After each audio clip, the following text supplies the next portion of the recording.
As you can see from your agendas today, some items have been added, additional items for consideration have been added, and the staff is continuing to look for additional ways to reduce the financial obligations in a way that will be least impactful to children.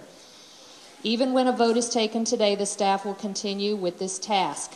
We are here today to clarify questions, both yours and ours, and to engage in a dialogue. No decisions have been made yet, and I want to be really, really clear about that. Before we get started, turn this over to Scott. I just wanted to say a couple of things as the superintendent of Modesto City Schools. And I know that this is also a trying time for everybody, and we'll try to do the best we can to get all the information from the audience. I do want to dispel a couple of myths and not get into a real long dissertation. I think I said what I had to say on Tuesday, but I do want to dispel a couple of myths that have been or rumors, if you will, have been circulating. One is that managers will be getting an increase in wages and it'll be part of any reorganization. What I said to the board was that is not accurate. We are going to be, in fact, laying off managers at the central office categorically, what we call a blanket layoff. And that has to happen in order to get prepared for the worst case scenario with the budget. That depends really on the state situation, and we know that it's already just in a short period of time gotten $2 million worse. So I will say to you again that there will not be any management increases in pay, and that in fact the board has authorized for us to move to do a categorical layoff of managers at the central office to give us some flexibility in balancing this budget. Secondly, I do want to say that on your list, you'll see some additional cuts, and that's kind of what we call the second wave. As I said to you last Tuesday, there probably will be a third wave, but that's really dependent on the state situation, and I know that CFO Debbie Bailey will be talking more about that. Moving on with item number 31, cheerleading, junior high. The proposal is to eliminate cheerleading at the junior high level. 12 junior high schools and 10 local districts were contacted. Only 2 schools, excluding Modesto City Schools, offered cheer programs at the junior high level. Item number 32. The proposal is to reduce the number of district librarians from 24 to 20. This reduction would occur at the junior high school level. First, let me state that this has nothing to do with valuing one grade level of librarians over another. No one is going to argue that librarians have the potential to strengthen literacy skills, pique student interest in reading, and make learning more enjoyable. This proposal quite simply has to do with making difficult decisions, working within the contract, and the issue of overstaffing. Let me explain. By contract, all district high schools require 1 librarian per site. K-6 sites require a librarian to provide much-needed teacher prep time. By contract, the junior high schools are obligated to maintain 1.2 FTEs, or full-time equivalents, of non-instructional staff. It is not required that the 1.2 FTE be a librarian. Title I coordinators, counselors, nurses, school psychologists, speech therapists, and others all contribute to that 1.2 FTE of non-instructional staff. In short, the junior highs are overstaffed in non-instructional FTEs. Will we be able to maintain the same quality of services in our junior high school libraries? No. We have been fortunate until now to provide a full-time librarian at all our junior highs.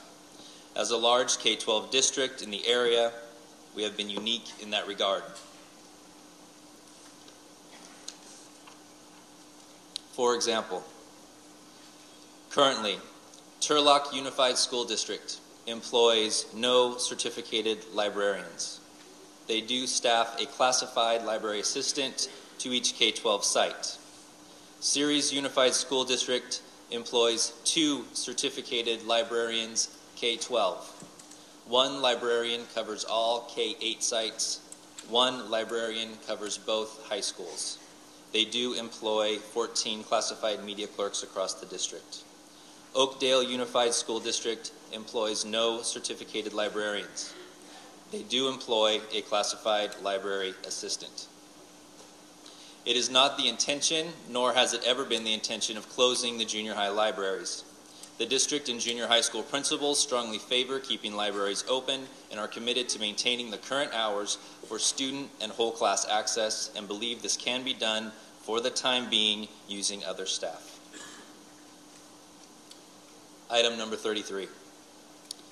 Librarian E-days would be eliminated due to lack of work. This is 7-8 level. Item number 34.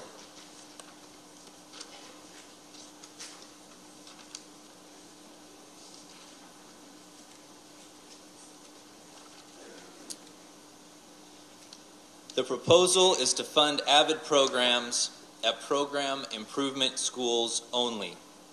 Schools that would continue with the full AVID program are Hanshaw Middle School, Mark Twain Junior High, La Loma Junior High, Modesto High School, and Downey High School. Looking at the current enrollment numbers at the junior high, this proposal would affect the AVID programs in these ways. Currently, 80% of junior high school students are enrolled in AVID in program improvement schools. That represents approximately 288 students. The remaining school, Roosevelt, includes the other 20%, or 77 students, that would be affected. Current enrollment at the high school level indicates that 60%, or 296 students, currently attend either Modesto or Downey high schools and would not be affected. 40%, 204 students, are enrolled at either Bayer, Davis, Enox, or Johansen High School and would be affected. The remaining schools that I just mentioned, Roosevelt, Bayer, Davis, Johansen, and Enox, will develop a transition plan to support the students currently in those AVID programs. Each site is unique. It will create a plan based on the needs of its students. Johansen, for instance, could incorporate many of the AVID strategies into its smaller learning communities and support periods. Enox High currently has a school-wide advocacy period that could serve for grade checks and teach study skills and Cornell notes. Roosevelt is interested in starting an advocacy period next year. Each of these sites will need to submit an approved plan that outlines how AVID students will be supported next year. These plans are due by May 1st this year. Finally, for students attending schools without AVID, the district will approve intra-district transfers for students wanting to continue with AVID as numbers allow. Item number 35. The proposal is to continue AVID stipends at the program improvement schools indicated and eliminate stipends at non-program improvement schools. Item number 36 and 44. The proposal is to consolidate the position of high school bookroom clerk and library assistant, then hire back one employee to perform the required library and bookroom job responsibilities. Item number 37. The proposal is to eliminate the high school career tech positions. Current duties and responsibilities performed by the career techs will be covered by existing site clerical staff. Item number 38. The proposal is for the district to provide a base uniform of shorts and a school tee. Traditional uniforms, if desired by cheer teams, would require fundraising as in the past. However, the district purchasing department will work with sites to ensure that prices remain reasonable. It is estimated that there will be a savings of approximately $300 to $500 per uniform. Additionally, the district is committed to providing a cheer camp free of charge for all Modesto City Schools participants, a major cost of most cheer programs. Item number 40. Originally, 2 years were provided for the principal to work on the organization, hiring, and opening of Gregory High School. This has been reduced to 1 year. Jeff Albritton will remain acting principal of both Davis and Gregory High Schools. Item number 41. The proposal is to eliminate the 9-12 librarian E-days. Duties normally performed over the summer will be done during the regular school year. Item number 42. The proposal is to eliminate the 9-12 librarian summer service. Duties normally performed over the summer, again, will be done during the regular school year. Item number 46.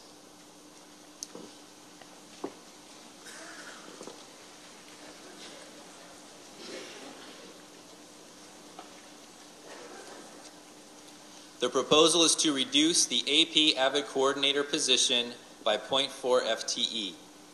These administrative duties would be absorbed by the Educational Services 712 division. Item number 47. The elimination of this position is proposed for several reasons. It does not directly impact the core 712 instructional program. This position does not provide any Modesto City Schools visual or performing arts programs. The function of this position is to maintain the facilities of Modesto City Schools auditorium for district and community use. We are confident that this task can be accomplished at the site level. Sites have agreed to effectively communicate and coordinate with the facilities department to ensure that auditorium use is maximized. Additionally, to accommodate outside groups, the auditorium at Modesto Junior College is newly renovated, and the Gallo Performing Arts Center is completed and looking for events and venues. Item number 57. Reduction of 0.4 FTE of the science coordinator position at the 712 level, and an additional reduction of 0.6 FTE at the K-6 science resource teacher position. The purchase and implementation of the K-12 science adoption is complete. The program can function without this position for the 2008-2009 school year. Item number 58. Reduction of 0.4 FTE of the social science coordinator position at the 712 level. Again, the purchase and implementation of 712 social science adoption was completed 2 years ago, and the program can function without this position for the 2008-2009 school year. Members of the board, I'm going to have all of you take a look at items 25, 43, and 49. Modesto City Schools MTA contract in the K-6 nurses has a 4.0 FTE, and at this point it shows a 1.26 reduction of about $106,000. Item 43 shows the 9-12 level nurses with a retention of a 0.2 FTE at Elliott. It comes to a 1.3 total staff reduction to approximately $109,000. And for item 49, on chairperson district nurse, it shows a 1.0, $104,000 total reduction. The total reduction reflects approximately $320,000. A few years ago, with enrollment figures different from that of anticipated enrollment for the future years, the above contract ratios staffing has been initiated. With the anticipated reduction of enrollment throughout the K-12 levels, this is the reflection of the proposal of nurses reduction. And the next item I want to have all of you take a look is item 39. 9-12 counselor ratio increased to 625 to 1. It shows a reduction of counselors of 4.6 and approximately $384,000 savings. Counselors are an integral part in terms of providing advising for students, especially in the 7-12 level. And I'm sure that all of you remembered about the fall of 2006, you have approved the AB 1802 Counseling Supplemental Services Program. As this is being proposed, I contacted the California Association of Counselors about 2 weeks ago and checked with them in terms of if we are able to use some of the AB 1802 funding to backfill and support the needs of increased counselors for the 08-09 school years. The answer from them from 2 weeks ago was affirmative, because the AB 1802 funding is used to support student services in counseling based on need and not based on counselor-counselee ratio.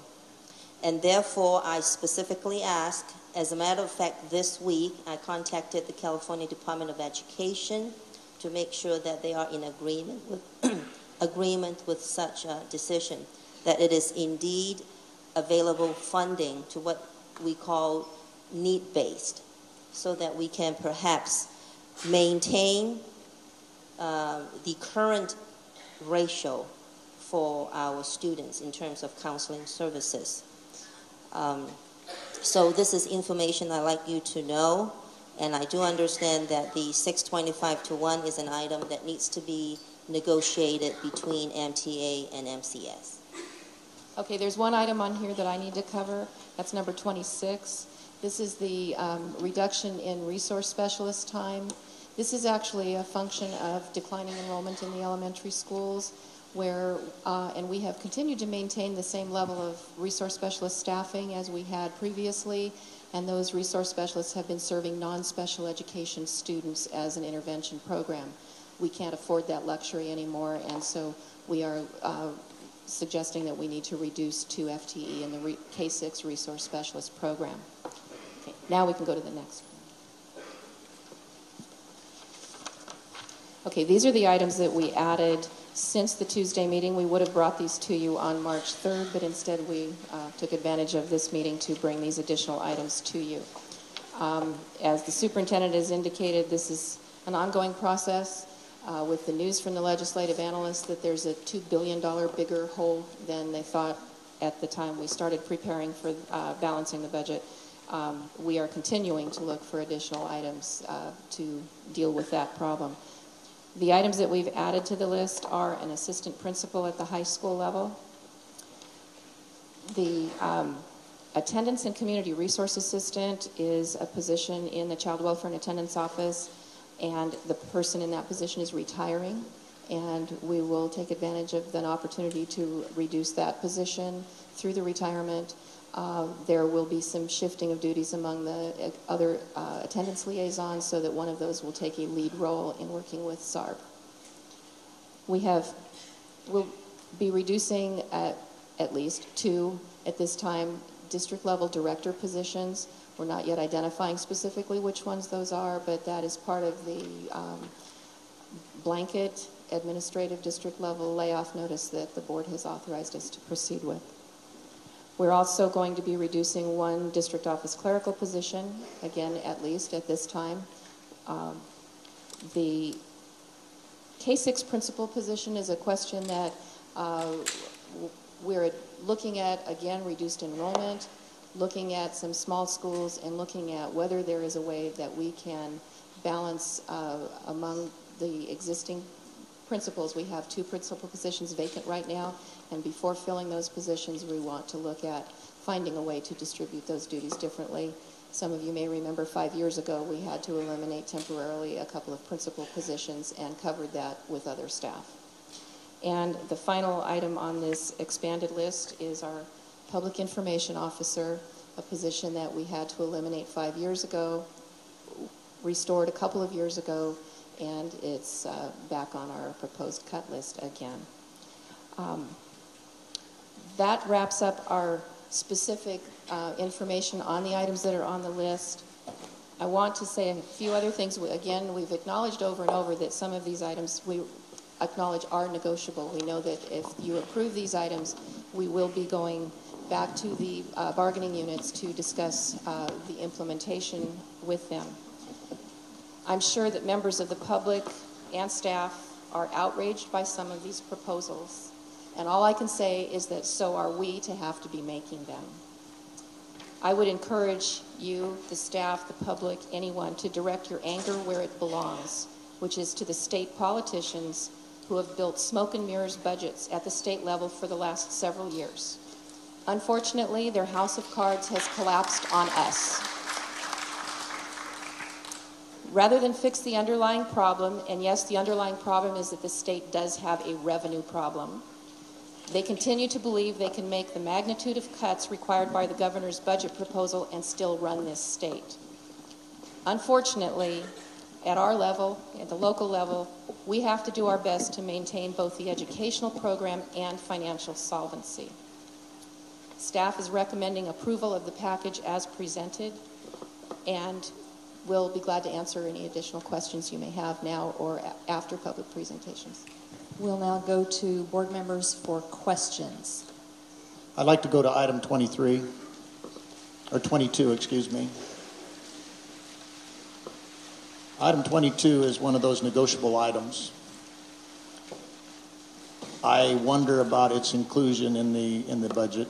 I don't know if this is the time or during negotiations. During discussion, but if it is a negotiable item, and we know we're not going to get it passed, and it's not going to be negotiated, I don't see the reason for its inclusion. So that's my question.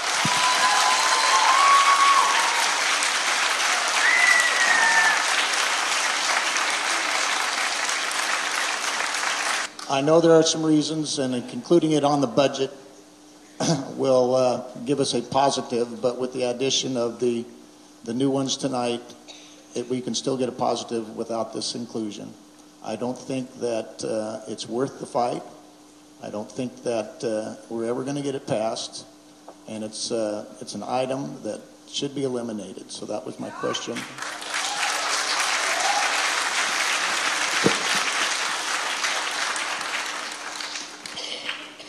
So, is there a reason why it's still there?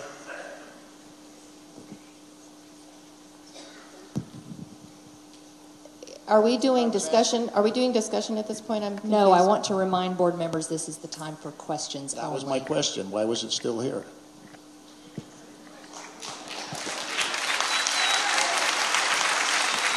In this process, I know that a lot of us went through, when we as a board saw this list a few weeks ago in our closed session, when we saw the list, we were able to determine which things we felt we could bring forward and we could take some things off. Was the MTA given the same opportunity in their discussions with the district to remove or add items?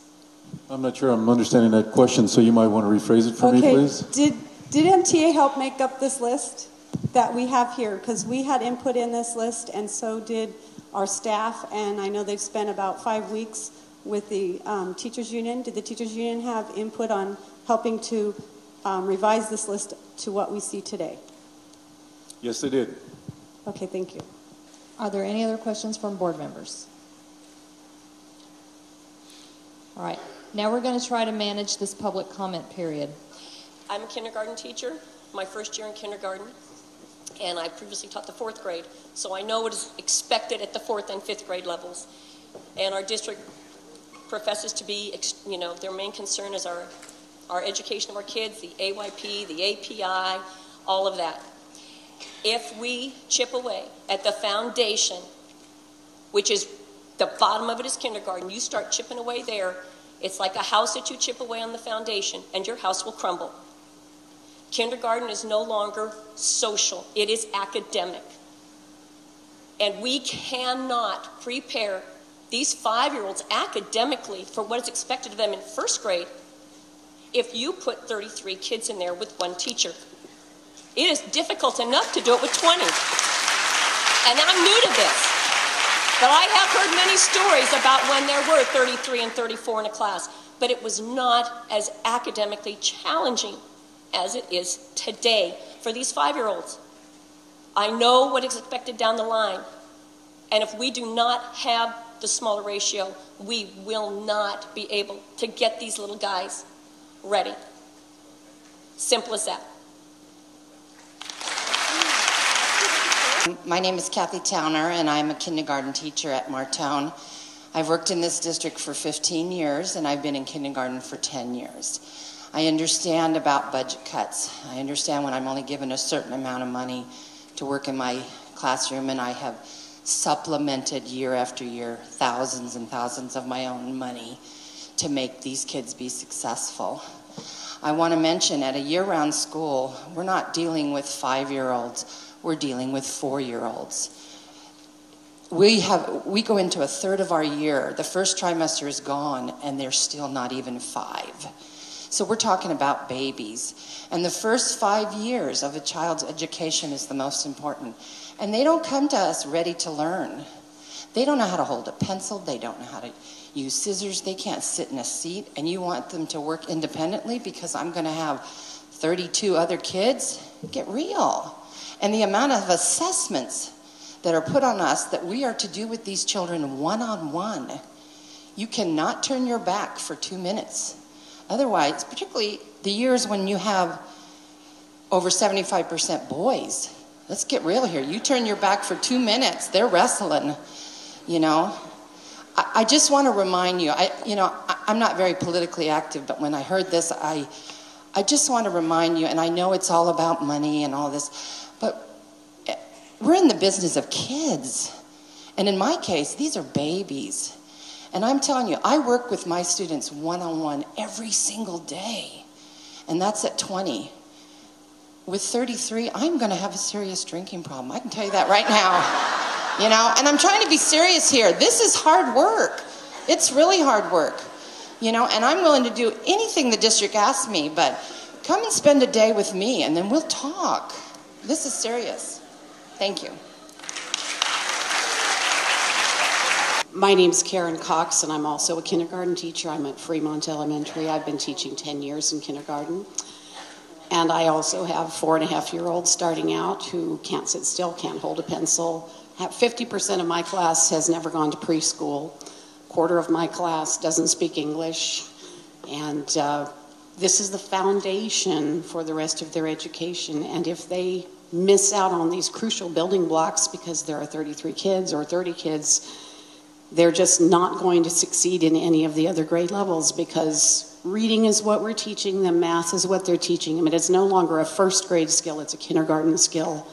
If they don't get it in kindergarten, they're going to fail throughout the grades. So I think this is, lower class size is the most important thing that ever happened to kindergarten, and if we take that away, we will never make those standards. My name is Ray Duran. I'm Vice President for MTA, and I'm here to oppose the elimination of class size reduction in kindergarten and also the movement of funding for vice principals of school sites.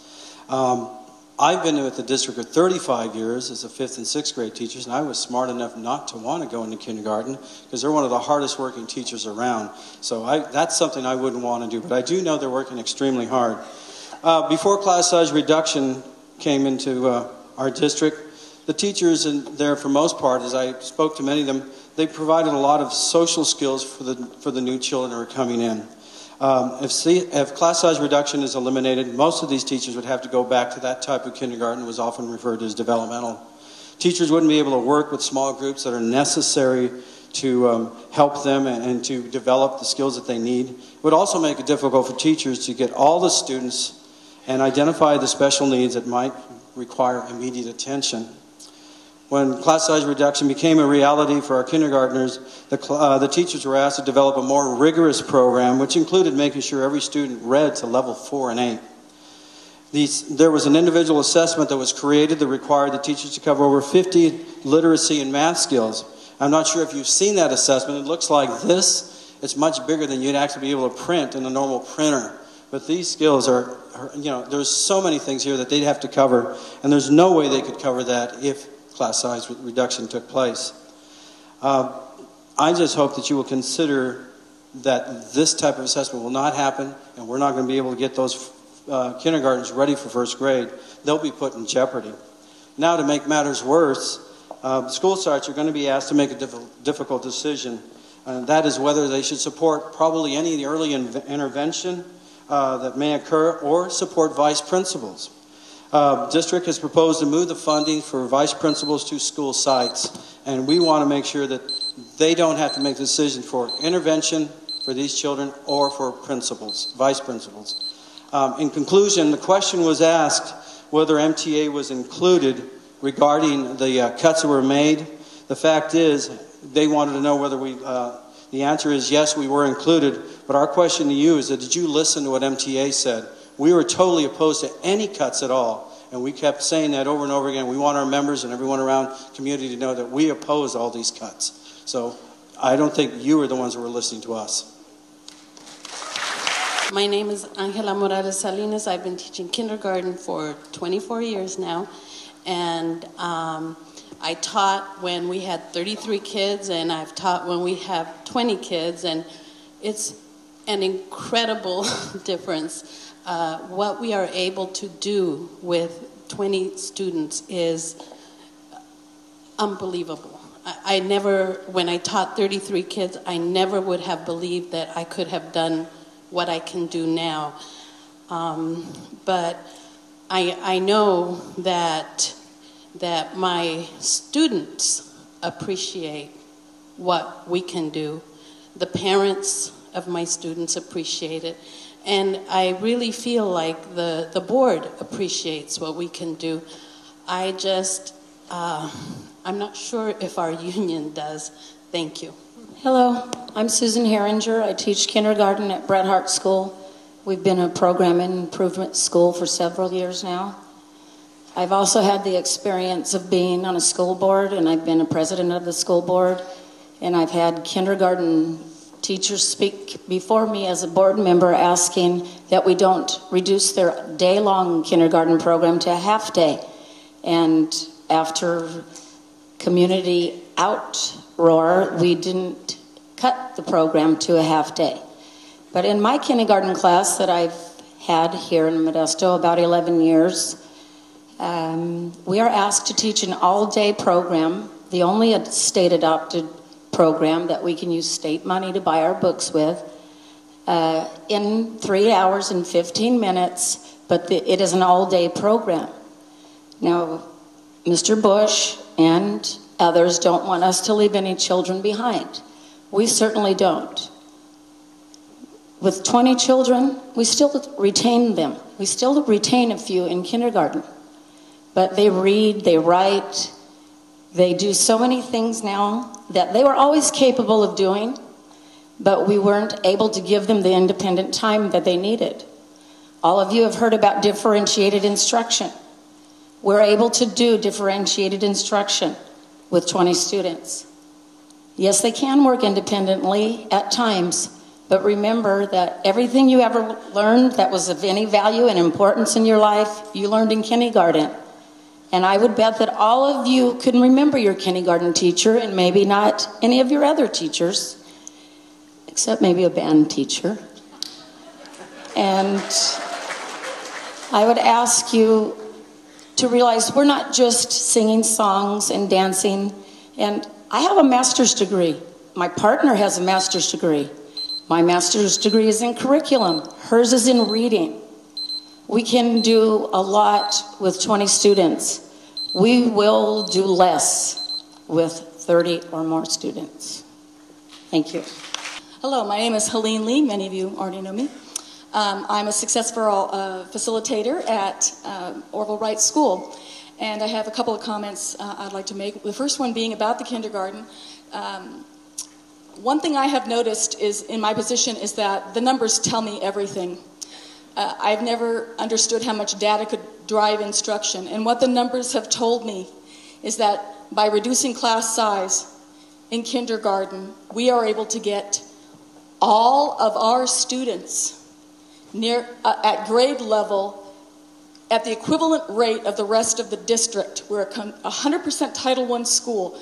That was unheard of back when we had 33 kids in a classroom. It just didn't happen. And I'm really proud of the fact that every one of those, that we're right up there with the rest of them when it comes to reading instruction, and it's because of our kindergarten. The second thing I'd like to talk about is, again, a union issue with negotiation. I'm also the union rep at Orville Wright, and I know for a fact in our representative meetings that we never had a discussion with our union or our board about if we had a choice between cutting positions or taking less of a salary increase, which we would prefer. Am I right?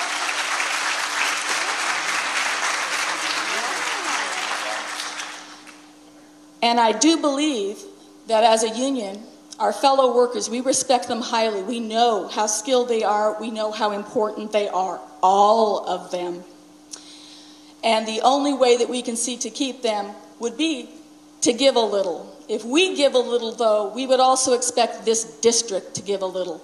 And that means get off that surplus a little bit and see if you can help fund some of these positions that are getting cut. My name is Deborah Bowman.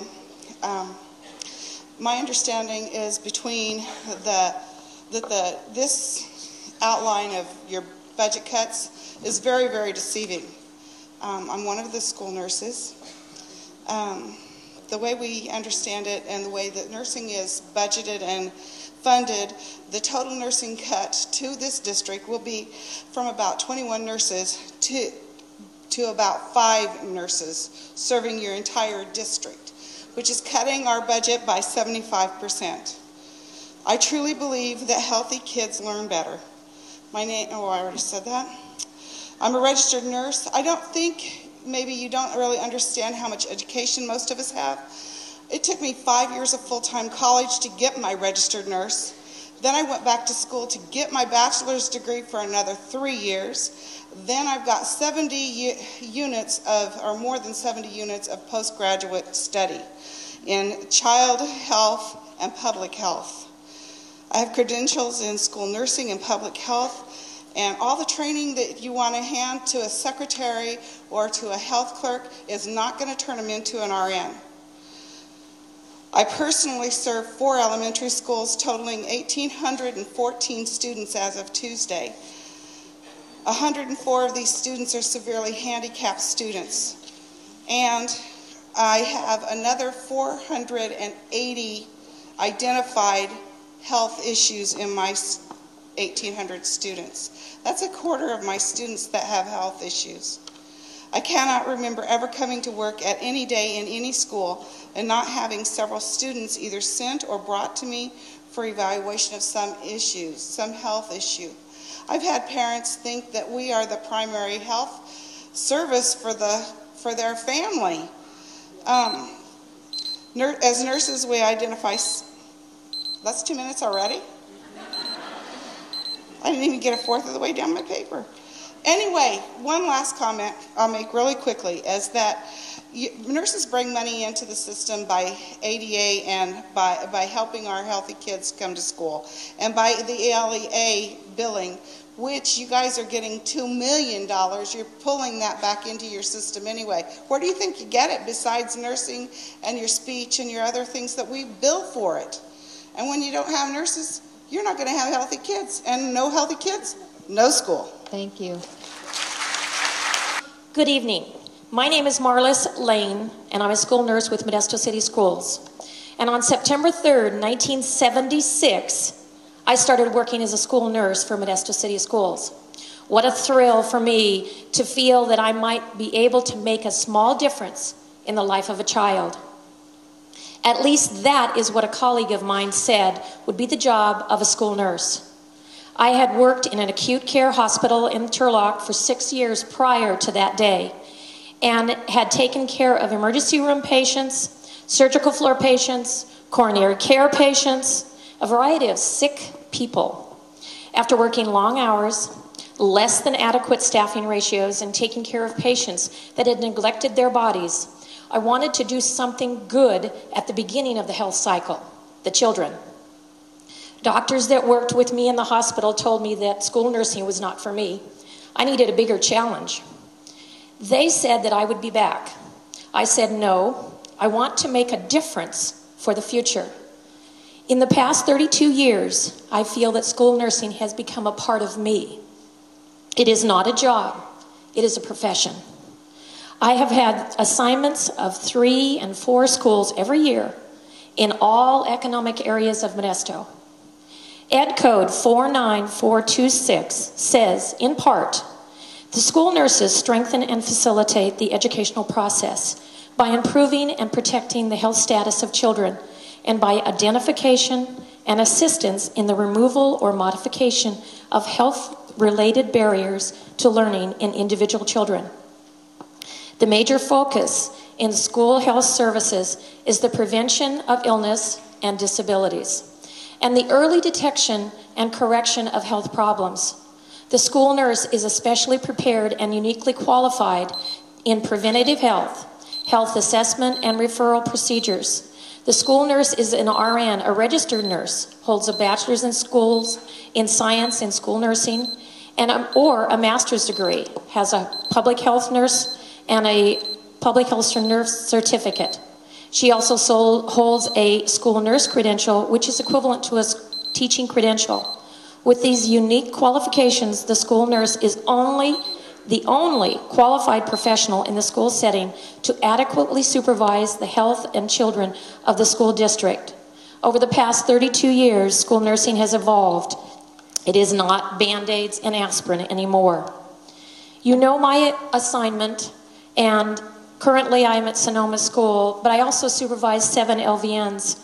But IDEA has made sure that there's an educational opportunity for all of the children in our schools. Marlis, I'm sorry, your 2 minutes are up. Can you wrap up for me? Yes, I will. I also have a pamphlet put out by the California School Nurses organization, which I would like to give to all of you. It also has in there what we do as well as how we affect schools, and I will give each one of you one of these. Thank you. Thank you. Good afternoon. My name is Aurora Licadini, and I'm speaking on behalf of Linda Kayebyeb, who could not be here today. Thank you. Is that better? Yes. Superintendent Flores and members of the board, Modesto City School employees, students, and their families. Please do not cut nursing time at Modesto City Schools. Currently, we have been slated to have a reduction in nursing staff from 19.4 full-time equivalents down to 7.46 FTEs. That is essentially cutting nursing services to less than half of the current staffing level that we have in Modesto. Remember that nurses do more than supply Band-Aids or ice packs. We are the ones who oversee the care of all of our students, especially those with specialized health care needs. The school nurse is the one who combs through the records, identifies those students that need specialized health care plans. She then takes the responsibility of writing the plan and disseminating the information.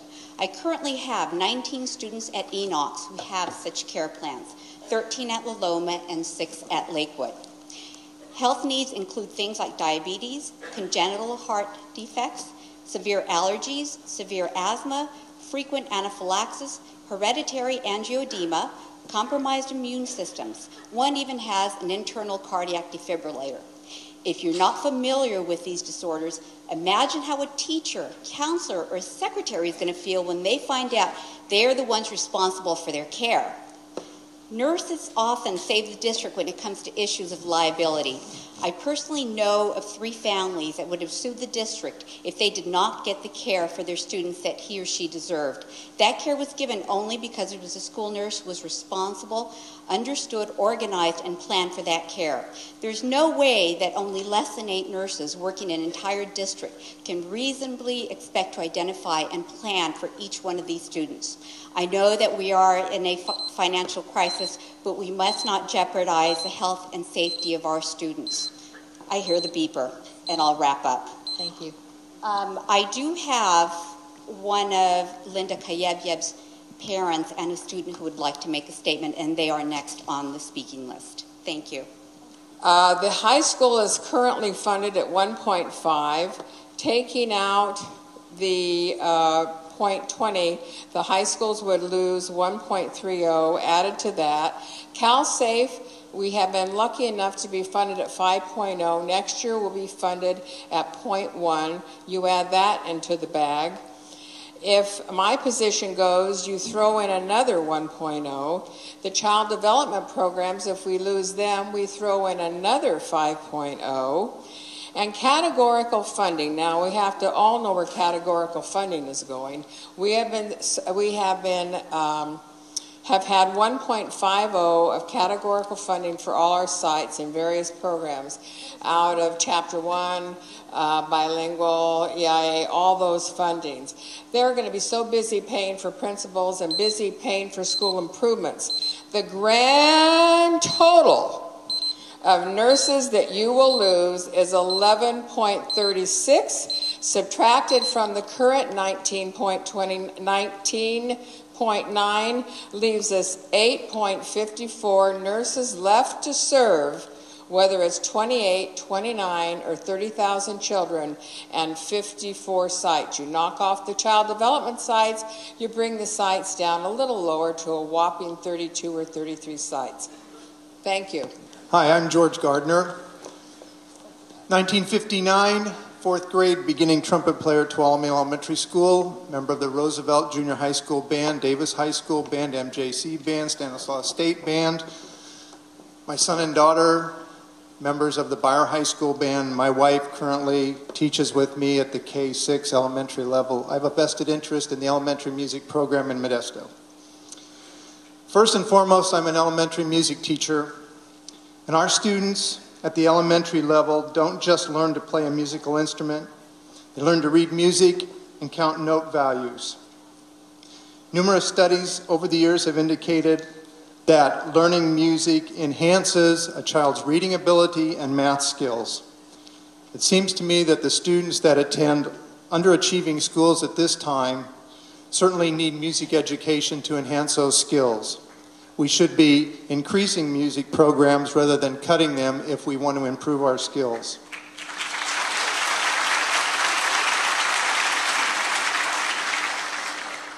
Additionally, if we lose teaching staff at the elementary level, it only stands to reason that fewer students will be given the opportunity to play an instrument. Now, this will, of course, begin to impact the junior high schools and the high school music programs in the years to come. But more importantly, it's a fact that many students will simply not learn to play a musical instrument because of the time constrictions on their programs at the junior high and high school level. Once again, studies have shown that students that participate in music attend school more regularly, stand a greater chance to graduate, and also are more successful in their adult life. Some people have said over the years that music put Modesto on the map. The great bands of the past, led by the legendary Frank Mancini, won national recognition for the city of Modesto and Modesto High School. Our programs through the years have followed that great tradition. With over 1,200 music students currently just in the elementary program alone, and that number is growing, by the way, not reducing, we sincerely hope that the board can find it within their means to continue to strengthen the musical program that we have so greatly accepted and continued over the years. So in closing, I'd just like to say that with my 36 years of teaching in the district, we have always found a way to make music a priority. Thank you. Thank you. My name is Chuck Schaefer, and I'm a K-6 instrumental music teacher. I want to thank the board first for keeping the music programs in the past, because that has been an issue. I know you've had cuts. Mrs. Bailey talked about that, and I want to thank you for letting that music program continue. Obviously, right now is the problem. My concern is really with the process. Ms. Bailey talked about the process, and a kind of a lengthy process that started in November. I'm really kind of concerned about the fact that it appears that none of the instrumental music staff and our department chair was informed about any of this until last Thursday.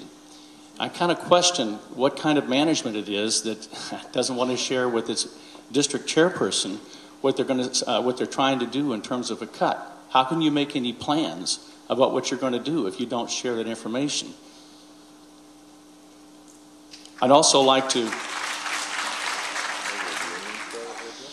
just underscore an earlier comment that was suggested about, I am one of these people that would be very willing to give up a pay raise in order to keep jobs.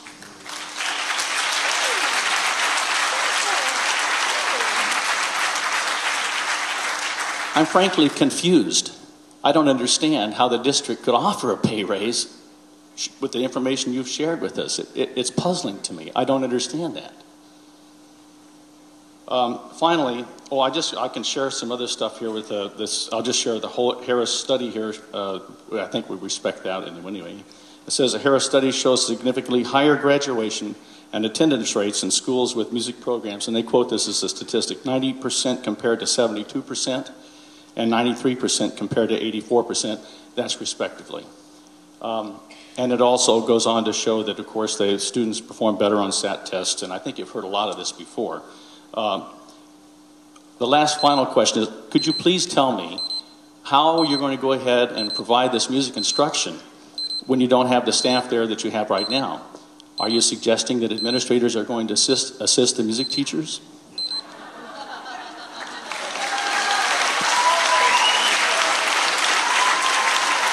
Superintendent Flores, President Wolichek, and board members, I'm not a teacher, I'm not a nurse, and I feel very privileged to come and speak to you about the performing arts arena in our city school systems.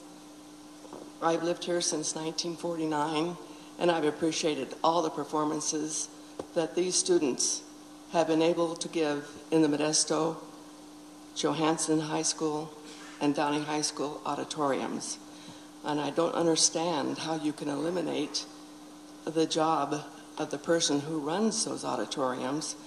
And I'm wondering if everyone in the community realizes that over the years, as I have watched, the thousands of dollars that has gone into upgrading the equipment in these auditoriums. The one at Modesto High is state-of-the-art in the state of California, and it really goes along with the Gallo Theater that you were talking about.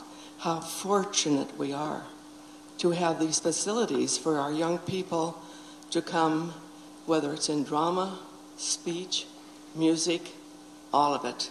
They have got to have a place to show what they have accomplished. And I'm sitting there thinking, what would these football players do without a football stadium? It's the same thing. They would have no place to play. So I'm urgently asking you to reconsider. There's not very many people that could go into these auditoriums and maintain this equipment that is so expensive and so technical. It just can't be handed by someone coming in and turning the switch on. Thank you all. I do not envy you.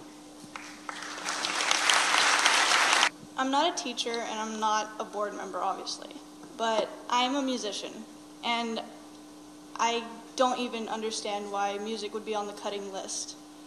I'm the Sergeant of Arms in the Thomas Downing High School Marching Band and the second alto saxophone in the jazz band. I'm here because music isn't a hobby. It is teaching you discipline, rigor, respect. It teaches anything that you would want your kid to have. Because of music, I have decided that I want to go to college. I want to be in the marching band. I want to have a music major. Music is not a hobby, it's a lifestyle. My teacher becomes like my second mom, Miss Newfer. She is so respected in the band, you cannot even imagine. And I remember all my music teachers. I remember everything they've taught me. And I could not imagine having my senior year without my marching show. In every single one of our competitions, we placed top 3 in music. And would you rather have someone running the country in the future that has listened to nothing but hip hop and rap? Not that I'm putting it down, but would you rather have them listening to that stuff or being able to respect the art that it takes to learn the Geborgene fanfare or the American elegy? There should be no conflict among the music department about cutting it or not. I'm not a public speaker, so forgive me if I'm not making myself very clear, but music should not be an issue for cutting away, as my fellow band members over here will tell you. There's nothing more I can say. You must really experience it yourself before you can say that this is something that we can get rid of, because it's really not. Thank you. Hello, my name is David Jones, and I'm a parent of a student in high school who's been playing music in the public schools here since elementary school into junior high and through high school, wants to go on to be a music major. And I'm here to speak on behalf of the folks that really enjoy music in Modesto, and I think it's one of the things that makes Modesto a real special place to live. And I want to just share with you that I'm a little astounded that music seems to be the first thing that always gets cut. It's part of what makes our society a civilized society. It's part of what makes us a human being. It's such a joy to see these students doing music in the schools. The support of music by Modesto as a whole is very unique, I think, in the country. Someone spoke earlier about not wanting to blame anyone and be angry, and I realize that you folks have some very difficult decisions to make. I certainly also support kindergarten teachers and public health and nurses as much as music. I think it's a very sad thing that we have to make choices such as these, and we need to all take responsibility, not just blame the politicians. I hear people talking about taking cuts in pay and giving up salary raises. I'd like to share with you that I'd be happy to pay more for my car registration if we didn't have to give up music and health care. And you've heard the issues around what music does as far as support other academic areas. I think it has value unto itself. And as a society, I think we should learn to try to value education and healthcare, and we might not have to build so many prisons. And if we spent less money on wars, we might not have to worry about not having people in the schools to take care of our 4-year-olds and 5-year-olds. Thank you very much.